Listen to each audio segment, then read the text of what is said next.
बोका र बाछाको रगतले पाप हरण गर्न असम्भव भएको कारणले गर्दाखेरि प्रभु येशू ख्रिस्ट मानिस भएर आउनुभएको हो। व्यवस्थाको समयमा मानिसहरूले पाप क्षमा गर्नको निम्ति चाहिँ बोका बाछाहरू चाहिँ बलि चढाउने गर्दथे। त्यतिखेरको समयमा व्यवस्था भनेको चाहिँ आज्ञाहरू हो। धेरै आज्ञाहरू परमेश्वरले मानिसहरूलाई चाहिँ धेरै आज्ञाहरू दिनुहुन्थ्यो।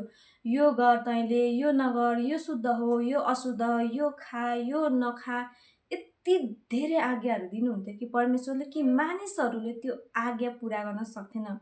यसै कारणले गर्दाखेरि चाहिँ परमेश्वर चाहिँ स्वयं मानिस भएर चाहिँ आउनुभयो पाप क्षमा गर्नको लागि। हामीले बुझ्नुपर्ने कुरा के छ भन्दाखेरि चाहिँ उहाँ किन मानिस भएर आउनुभयो भन्दाखेरि चाहिँ हाम्रो पापको लागि। मानिसहरूले आज्ञा पालन गर्न नसकेको कारणले गर्दाखेरि परमेश्वर स्वयं मानिस भएर आउनुभयो।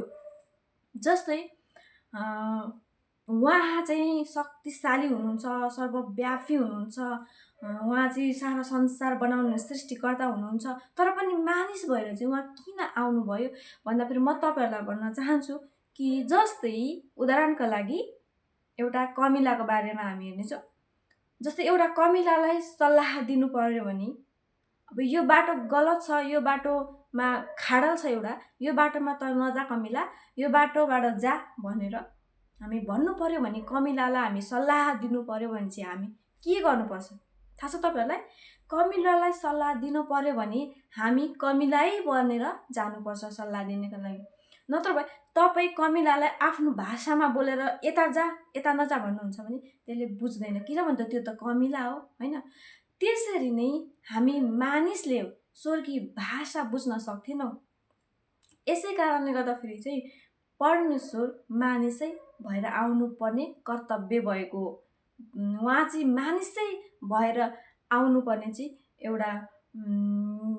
एउटा ऊ भएको हो। जस्तै कमिलालाई सल्लाह दिनलाई कमिलै बन्नु पर्यो भनेदेखि चाहिँ मानिसलाई सल्लाह दिनको निम्ति पाप क्षमा परमेश्वरमा छ, पाप क्षमा उद्धारकर्ता हाम्रो उहाँ हुनुहुन्छ भनेर भन्नको निम्ति एउटा बाटो देखाउनको निम्ति चाहिँ उहाँ मानिस भएर आउनुभएको हो।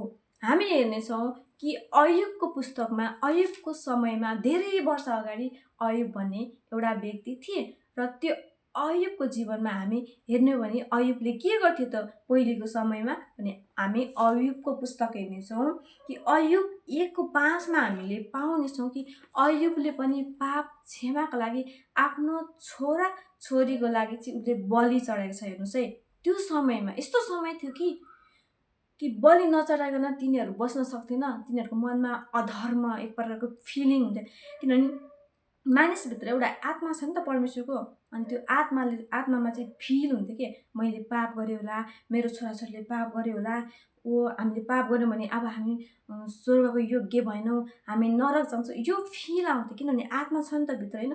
यसै कारणले गर्दा अयुबको पुस्तकमा पनि हामीले हेऱ्यौँ भने पाउँछौँ। यहाँनिर अयुबको पुस्तकमा अयुबको पुस्तक 1:5 हामीले हेऱ्यौँ भने तपाईँहरूले बाइबलमा हेर्न सक्नुहुन्छ है। अयुबको पुस्तक 1:5 हामीले हेऱ्यौँ भने चाहिँ यहाँनिर यसो लेखेको छ। अयुबको पुस्तकमा 5 हामी हेर्नुहोस् है, 5 यसो भन्छ, भोज दिने क्रम सिद्धिएपछि अयुबले आफ्ना छोराछोरीहरूलाई बोलाएर शुद्ध बनाउने गर्थे। तिनी बिहान सबेरै उठी तिनीहरू प्रत्येकको निम्ति यो विचारले एउटा एउटा बलि चढाउँथे, सायद मेरा छोराछोरीहरूले पाप गरे होला र परमेश्वरले आफ्ना हृदयमा सरापे होलान्। अयुबले सधैँ यसै गर्थे भनेर भन्छ। सधैँभरि दिनदिनै। अब हेर्नुहोस् त त्यतिखेरको समयमा सबैभन्दा धनी व्यक्ति अयुब थिए, अनि अयुबले दिनदिनै बलि चढाउँथे, किनभने पाप गरे होला भनेर चाहिँ उसले बलि चढाउने गर्थे। अब हेर्नुहोस् कि अयुबले त दिनदिनै चढाउनको लागि चाहिँ उसँग त धेरै धन सम्पत्ति थियो, उसँग धेरै बाख्राहरू, धेरै पाठाहरू, धेरै थुमाहरू, धेरै घोडाहरू, यस्तो धेरै थियो अयुबको।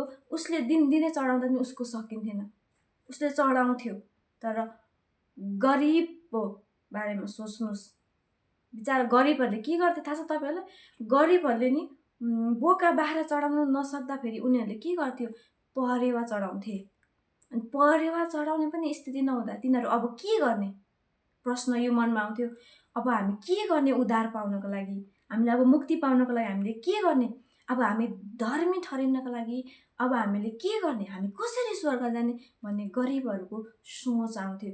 अनि यसै कारण गर्दा परमेश्वरले स्वर्गबाट हेर्नुभयो कि मानिसहरू नि आज्ञा पालना गर्नु नसक्ने भएको थियो, कि परमेश्वरले यो गर, यो नगर, यो शुद्ध हो, यो अशुद्ध हो, घाम अस्ताउन अघि तिमीहरू शुद्ध हुनुपर्छ, नुहाउनुपर्छ, यी सब चिजहरू नि परमेश्वरले आज्ञा दिनुभएको थियो। त्यो समयमा सबैले गर्थे, धेरैले गर्न सक्थेन, तर कम्तीले गर्थे, तर पनि तिनीहरूले त्यो गरिरहन्थे। अनि यसै कारण गर्दा आज हाम्रो रीतिरिवाजहरूमा यो भनेको छ, अहिले पनि चलन छ कि बोका बाख्राहरूको पूजा गर्ने, बलि चढाउने, अनि नुहाएर शुद्ध हुने, पूजापाठ गर्ने यो चलन छ। यो पहिलेको समयबाट आएको। अब हामी क्रिस्चियन जब हामी प्रभु येशू ख्रीष्टलाई ग्रहण गर्छौँ तब हामी यो किन छोड्छौँ भन्दाखेरि नि यो पहिलाको समयमा गरिसकियो। परमेश्वरले भन्नुभयो कि म बोका र बाछाहरूको रगतले अब सम्भव छैन है, अब चाहिँ सम्भव छैन, पहिला सम्भव थियो अब चाहिँ सम्भव छैन भनिकन चाहिँ परमेश्वर चाहिँ स्वयं मानिस भएर चाहिँ आउनुभयो। पाप क्षमा, उद्धार, मुक्ति, स्वर्ग जाने बाटो खोल्नको निम्ति चाहिँ उहाँ स्वयं मानिस भएर आएर पुरा एकैपल्टमा रगत बगाउनु भएको छ। यहाँ हेर्नुहोस्, हामी यहाँ हेर्न सक्छौँ कि हिब्रू 9:12मा हामी यहाँ हेर्न सक्छौँ कि परमेश्वरले कसरी चाहिँ पाप क्षमा गर्नुभएको छ, एकैचोटिमा गरिसक्नु भएको छ। बोका र बाछाहरूको रगत होइन, तर आफ्नै रगतद्वारा अनन्त उद्धार प्राप्त गरिदिएर सधैँको निम्ति एकैपल्ट महापवित्र स्थानभित्र उहाँ प्रवेश गर्नुभएको। येशू प्रभु महान स्थानभित्र स्वर्गमा चाहिँ उहाँ प्रवेश गर्नुहुन्छ। अब बार उहाँ आउनुहुन्न, एकैपल्ट भनेको छ, एकैपल्ट ख्रीष्ट येशू मरिदिनु भयो, रगत बगाउनु भयो, हाम्रो पाप क्षमाको निम्ति, उद्धारको निम्ति चाहिँ उहाँ मरिसक्नु भएको छ। अब फेरि उहाँ आएर मर्नुहुन्न। प्रियहरू, यो हामीले बुझ्नुपर्ने के हो भन्दाखेरि चाहिँ हाम्रो उद्धार र हाम्रो मुक्तिको लागि, हामी स्वर्ग जानको लागि एउटा रास्ता, एउटा बाटो भनेको चाहिँ प्रभु येशू ख्रीष्ट नै हुनुहुन्छ। अनि यही भन्छ वचनले कि अनन्त उद्धार प्राप्त गरिदिएर, अनन्त भनेको कहिले नसकिने। अब तपाईँ मुक्ति पाउनको लागि, उद्धार पाउनको लागि तपाईँले बोका बाख्रा यी सब जो रगत बगाएर हामी मुक्ति पाउने प्रयास गर्छौँ, शान्ति पाउने प्रयास गर्छौँ, यी कुराहरू अब छैन, अब सकियो। असम्भव छ कि बोका र बाछाहरूको रगतले नि पाप हरण गर्न असम्भव भएकै कारणले गर्दा ख्रीष्ट येशू चाहिँ मानिस भएर चाहिँ उहाँ आउनुभयो हाम्रो पापको लागि। हामीले बुझ्नुपर्ने कुरा यो हो। यसै कारणले हामी सबै कुराहरू छोडेर ख्रीष्ट येशूलाई हामी विश्वास गर्छौँ, किनभने विश्वास गर्नेले त्यो जीवन पाउनेछ, जुन जीवन प्रभु येशू ख्रीष्टले दिनुभएको छ। हामी यो बुझौँ कि अब हामीले अय्युबको बारेमा पनि हेरौँ कि अय्युब दिनदिनै आफ्नो पापको लागि, आफ्नो छोराछोरीको पापको लागि दिनदिनै पूजापाठ गर्थे, होम बलि चढाउँथे परमेश्वरको लागि। त्यतिखेरको समयमा अब त्यो सकियो, अब त्यो छैन, त्यो पर्दा च्यातियो। जब येशू ख्रीष्ट क्रुसमा उहाँ मर्दै हुनुहुन्थ्यो, जब उहाँले प्राण त्याग्नुभयो, त्यो मन्दिरको त्यो पर्दा फाट्यो भनेको छ क्या, सकियो। पूजापाठ, होम बलि, यहाँ त्यहाँ जति पनि थियो, रहनसहन, त्यो चालचलन थियो, त्यो सकियो। अब के सुरु भयो त? विश्वास। प्रभु ख्रीष्ट संसारमा आउनु भएपछि विश्वासले काम गर्छ। अब चाहिँ विश्वासले काम गर्छ।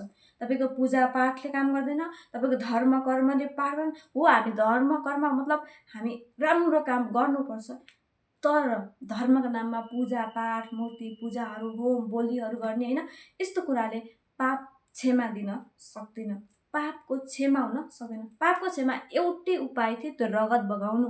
त्यो रगत हमेसाको लागि चाहिँ प्रभु येशू ख्रीष्टले एकैपल्ट बगाइसक्नु भएको छ।